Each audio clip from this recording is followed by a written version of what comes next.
ओम शांति। Welcome and welcome back to my YouTube channel. आज हम लोग पढ़ने वाले हैं सेट्स का एक क्विक रिवीजन है। ये क्लास 11 का हमारा चैप्टर 1 है।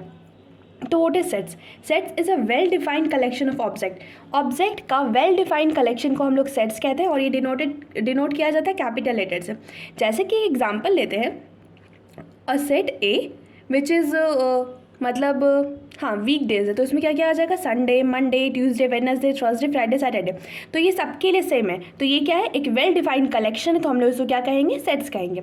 लेकिन अगर कहें most important people of country, तो मोस्ट इंपॉर्टेंट पीपल मेरे लिए डिफरेंट है, आपके लिए डिफरेंट है। तो जो चीज़ एक वेल डिफाइंड नहीं हो तो वो सेट्स नहीं कहलाता है। सेट्स को रिप्रेजेंट करने का दो मेथड होता है, एक रोस्टर फॉर्म और दूसरा होता है set builder form. Roster form को हम लोग टैबुलर फॉर्म भी कहते हैं, जो कि कॉमा से सेपरेट किया जाता है, ब्रैकेट के अंदर होता है। और तीसरा, इसमें ये कोई फ़र्क नहीं पड़ता कि ये मतलब किस ऑर्डर में है। ऐसा नहीं है कि इसका इंक्रीजिंग ऑर्डर में होना चाहिए, डिक्रीजिंग ऑर्डर में होना चाहिए, किसी भी ऑर्डर में हो, कोई फ़र्क नहीं पड़ता। 1 2 3 भी हो सकता है, 2 3 1 भी हो सकता है। इसका एक ये सारा ये वाला ये जो हो जाता है वो एक एलिमेंट हो जाता है। सबसे इम्पॉर्टेंट, इसमें एक भी एलिमेंट रिपीटेड नहीं होता है। एग्जाम्पल, एक सेट ए है जिसमें 1 2 3 4 5 है। Second, set builder form, all element possess single common property. जितना भी एलिमेंट है सारा का सारा, सबका प्रॉपर्टी क्या होता है? एक सिंगल कॉमन प्रॉपर्टी होता है। जिसका प्रॉपर्टी थोड़ा डिफरेंट हो तो वो इस सेट्स के अंदर नहीं आएगा। Describe the element of set using symbol like letters X Y Z A B C D, किसी भी एक स्मॉल लेटर से डोनेट करते हैं, फॉलोड बाई कॉलन्स, जिसको कि हम लोग सच डैट कहते हैं। एग्जाम्पल, अगर हम इसको लिखें सेट बिल्डर फॉर्म में तो क्या लिखेंगे? X such that x is natural number less than 6। X एक ऐसा एलिमेंट है जो कि नेचुरल नंबर है और लेस देन 6 है। मतलब क्या है? 1 2 3 4 5 है। एक एग्जाम्पल देखते हैं, write the solution sets of the equation X square plus X minus 2 is equal to 0 in roster form. इसको रोस्टर फॉर्म में लिखना है। तो सबसे पहले हम क्या करेंगे? ये एक क्वाड्रेटिक इक्वेशन है, तो इसको सॉल्व कर लेंगे। क्वाड्रेटिक इक्वेशन सॉल्व करने के लिए दोनों को मल्टीप्लाई कीजिए तो क्या आ जाएगा? 2x square. अब हम बीच वाले को इस तरह से स्प्लिट करें, इसको मिडिल टर्म स्प्लिट कहते हैं, कि इसको इस तरह से स्प्लिट करें कि दोनों को मल्टीप्लाई करने पे इस दोनों को जो मल्टीप्लाई किए वही आ जाए और ऐड करने पे जो ये है वही रह जाए। जैसे कि यहाँ पे 2x माइनस एक्स है, तो 2x माइनस एक्स तो x ही रह जाएगा और दोनों को मल्टीप्लाई करेंगे तो 2x स्क्वायर ही आएगा। ब्रैकेट आराम से इस दोनों में से x कॉमन ले लिए, इस दोनों में से -1 कॉमन ले लिए, ठीक है। तो हमारा x का वैल्यू क्या आ गया? 1 और -2। रोस्टर फॉर्म में लिखना हो तो 1, -2। एक और एग्जाम्पल है, राइट द सेट, ये सेट बिल्डर फॉर्म में लिखा हुआ है, एक्स सच डैट एक्स। जहाँ पे भी ऐसा कुछ लिखा रहे ना, एक्स सच डैट एक्स या वाई सच डैट वाई, तो आप समझ जाइएगा कि वो सेट बिल्डर फॉर्म में लिखा हुआ है। Is a positive integer and x square less than 40। ये एक पॉजिटिव इंटीजर जिसमें कि एक्स स्क्वायर हमारा 40 से कम है। इस रोस्टर फॉर्म, इसको हमको रोस्टर फॉर्म में दिखाना है। ये किस में दिया हुआ है? सेट बिल्डर फॉर्म में दिया हुआ है और इसको दिखाना किस में? रोस्टर फॉर्म में दिखाना है। द रिक्वायर्ड नेचुरल नंबर क्या क्या हो जाएगा? 1 का स्क्वायर क्या होता है? 1 होता है। 2 का स्क्वायर 4, 3 का स्क्वायर 9, 4 का स्क्वायर 16, 5 का 25, 6 का 36। अगर हम 7 लेते तो 7 का स्क्वायर क्या हो जाएगा? 49 हो जाएगा। 49 तो 40 से छोटा नहीं होगा, इसलिए हम लोग 7 नहीं लेंगे, 36 तक ही लेंगे। तो रोस्टर फॉर्म में 1 2 3 4 5 6। अब यहाँ पे कुछ कैपिटल लेटर है जिसको हमेशा यूज़ किया जाता है। एन का यूज़ किया जाता है नेचुरल नंबर को डिनोट करने के लिए, जेड का यूज़ किया जाता है इंटीजर को डिनोट करने के लिए, क्यू का रैशनल नंबर को और आर का रियल नंबर को डिनोट करने के लिए उसका यूज़ किया जाता है। यहाँ पे क्यू पॉजिटिव भी हो जाता है, जो कि मतलब पॉजिटिव रैशनल नंबर के लिए, और जेड पॉजिटिव इंटीजर्स के लिए, तो वो सब हम नहीं लिखे हैं। तो ये मेनली 4 है, इसको लर्न कर लीजिएगा। After that, what is empty set? Empty set does not contains any element denoted by 5। ऐसा सेट जिसमें कि एक भी एलिमेंट नहीं होता है और उसको हम डिनोट करते हैं 5 से, इसको 5 पर आ जाता है। ऐसे 0 लिखे ऐसे कट कर दीजिए तो इसको 5 पर आ जाता है। Example, x such that x is natural number less than 1। Natural number कहाँ से स्टार्ट होता है? वो 1 से ही स्टार्ट होता है। तो ऐसा नेचुरल नंबर जो कि 1 से छोटा हो, ऐसा तो कोई नेचुरल नंबर नहीं होगा। तो ये हमारा क्या हो गया? इम्पिटी सेट हो गया, इसमें एक भी एलिमेंट नहीं होगा। उसके बाद आता है finite set which are empty. या तो ऐसा सेट जो कि इम्पिटी है, उसमें कोई एलिमेंट नहीं है। फाइनाइट सेट मतलब जैसे कि काउंटेबल सेट को फाइनाइट सेट कह सकते हैं। Consist of a definite number of element, या फिर डिफिनिट नंबर ऑफ एलिमेंट हो, इतना एलिमेंट हो कि हम उसको काउंट कर सके, या फिर काउंटेबल हो, ठीक है। जैसे set of days in a week हो गया, वो एक फाइनाइट सेट हो गया। उसके बाद infinite set, infinite set which is non empty and consist and indefinite number of element, जो कि इम्पिटी नहीं हो और उसमें इनडिफिनिट नंबर ऑफ एलिमेंट हो, ऐसा एलिमेंट जिसको हम काउंट नहीं कर सकते हैं। Set of point on line, एक लाइन पे मिलियंस मतलब अनकाउंटेबल पॉइंट्स होते हैं जिसको हम लोग काउंट नहीं कर सकते हैं, तो ये हो गया हमारा इनफाइनाइट सेट। आफ्टर दैट आता है सबसेट।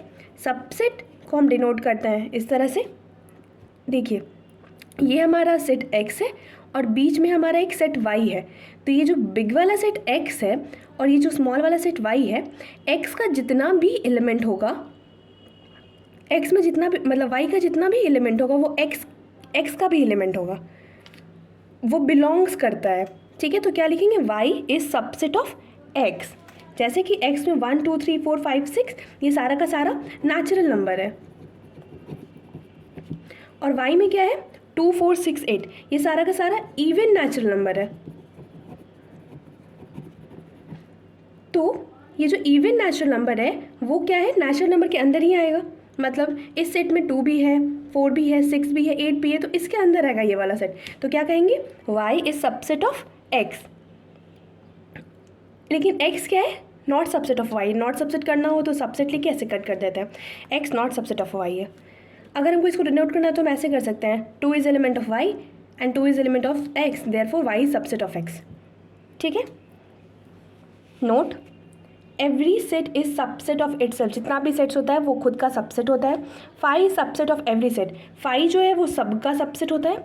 अब इसको थोड़ा ध्यान से देखिए, नेचुरल नंबर क्या होता है, होल नंबर का सबसेट होता है, क्योंकि होल नंबर एक जीरो ज़्यादा होता है और बाकी का सारा एलिमेंट नेचुरल नंबर और होल नंबर में सेम होता है। होल नंबर इंटीजर्स का सबसेट होता है, इंटीजर्स रेशनल नंबर का सबसेट होता है, और रेशनल नंबर रियल नंबर का सबसेट होता है। ये एक बहुत इंपॉर्टेंट है, ये आपके हायर क्लासेस में भी काम आएगा, जस्ट लर्न इट। उसके बाद प्रॉपर सबसेट, ए में 1 2 3 एलिमेंट है और बी में क्या है, बी एक सेट है जिसमें कि 1 2 3 4 एलिमेंट है, तो A is proper subset of B, मतलब ए का सारा एलिमेंट बी के अंदर है, मतलब बिलोंग्स करता है, तो हो गया A is proper subset of B. But और बी को क्या कहेंगे, B is superset of A. ये वाला जो कॉन्सेप्ट इसका ज़्यादा यूज़ नहीं होता, पर NCERT में दिया हुआ है तो आप इसको एक बार पढ़ लीजिएगा। उसके बाद single tone set. Single tone इसके नाम से ही पता चल रहा है ऐसा सेट जिसमें कि सिर्फ एक एलिमेंट हो। एक एलिमेंट वाले सेट्स को हम लोग सिंगल टोन सेट कहते हैं। Set has only 1 element. Example, A एक सेट है जिसमें कि सिर्फ और सिर्फ 2 है। उसके बाद इंटरवल्स,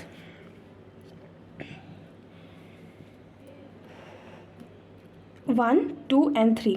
अब इंटरवल्स का मतलब है कि हम इस तीनों को ले रहे हैं नहीं ले रहे हैं, ठीक है। तो अगर कभी लिखा रहा है स्मॉल ब्रैकेट के अंदर 1 और 3, मतलब ये वाला जो पॉइंट है हम उसको ले ही नहीं रहे हैं, 1 को नहीं ले रहे हैं, ठीक है, 3 को भी नहीं ले रहे हैं, तो सिर्फ उसका बीच वाली आ जाएगा, तो सेट में तो सिर्फ 2 आ जाएगा। अगर ऐसे बिग ब्रैकेट दिया हुआ है, मतलब ये वाला जो पॉइंट है हम इसको लेंगे, जैसे कहते हैं ना कि लेस देन इक्वल टू 2 का मतलब क्या होता है, 1 और 2 होता है, और लेस देन 2 का मतलब क्या होता है, सिर्फ 2 होता है, ठीक है। जब इक्वल टू दे देते हैं तो ये वाला मतलब जो बाहर वाला नंबर है उसको भी लेते हैं, इंक्लूड करते हैं, और जब हम इक्वल टू का साइन नहीं देते हैं तो नहीं लेते हैं। वही सेम जब स्मॉल ब्रैकेट यहाँ रहता है, मतलब ये दोनों नंबर को हम एक्सक्लूड कर देंगे। फिर बिग ब्रैकेट, बिग ब्रैकेट का मतलब है कि इधर वाला को नंबर को हम इंक्लूड कर रहे हैं, मतलब दोनों नंबर को इंक्लूड कर रहे हैं। बिग ब्रैकेट इसको 1 को इंक्लूड करेंगे और 3 को एक्सक्लूड कर देंगे, क्योंकि यहाँ स्मॉल ब्रैकेट है तो क्या हो जाएगा, 1 और 2 हो जाएगा। यहाँ पे दोनों में बिग ब्रैकेट है तो 1 2 3, इस दोनों को भी एक्सक्लूड किए, बीच वाला तो लेंगे ही लेंगे। आफ्टर दैट 1 और 3, इधर स्मॉल ब्रैकेट तो 1 नहीं लेंगे, और इधर बिग ब्रैकेट 3 लेंगे, 2 और 3 हो गया। इसका मतलब होता है लेस देन इक्वल टू या फिर ग्रेटर दैन इक्वल टू। इसका मतलब यही होता है कि हम उस चीज़ को इंक्लूड कर रहे हैं, और स्मॉल ब्रैकेट का मतलब एक्सक्लूड कर रहे हैं, उसको नहीं ले रहे हैं। What is power set? Last, power set, the collection of all subset is called power set. ऐसा कलेक्शन मतलब सारे सेट्स का सबसेट का जो कलेक्शन होता है उसको हम लोग पावर सेट कहते हैं। इसको हम लोग PA से डिनोट करते हैं। एक सेट है A इज इक्वल टू 1 और 2, ठीक है। तो इसमें क्या क्या मतलब सेट्स का कलेक्शन क्या क्या हो जाएगा, 5 हो जाएगा, 1 हो जाएगा, 2 हो जाएगा, 1 और 2 हो जाएगा। उसके बाद number of power of A क्या हो जाएगा, ये वाला फॉर्मूला है 2 टू द पावर n लिखते हैं। n मतलब होता है यहाँ पे जितना एलिमेंट है ना उसको काउंट करके लिखते हैं। अगर 3 एलिमेंट होता है तो हम यहाँ पे 3 लिखते हैं, 2 एलिमेंट है इसलिए यहाँ पे 2 लिखेंगे, 2 टू द पावर 2, तो ये हो गया हमारा 4। NPA इज इक्वल टू 4, ठीक है 5, तो यहाँ पे काउंट कर लीजिए 1 2 3 4, इसको एक एक काउंट किया जाता है। क्लियर है पावर ऑफ सेट? वीडियो ज़्यादा लंबा नहीं हो जाए इसलिए इसका हाफ पार्ट सेकेंड वीडियो में बताते हैं। और आपको ये नोट्स बनाने की ज़रूरत नहीं है क्योंकि टेलीग्राम पे हमें इसका PDF डाल दिया, आप वहाँ से देख लीजिएगा। Thank you for watching my videos. If you understand this concept please like share and subscribe to my channel. Thank you so much.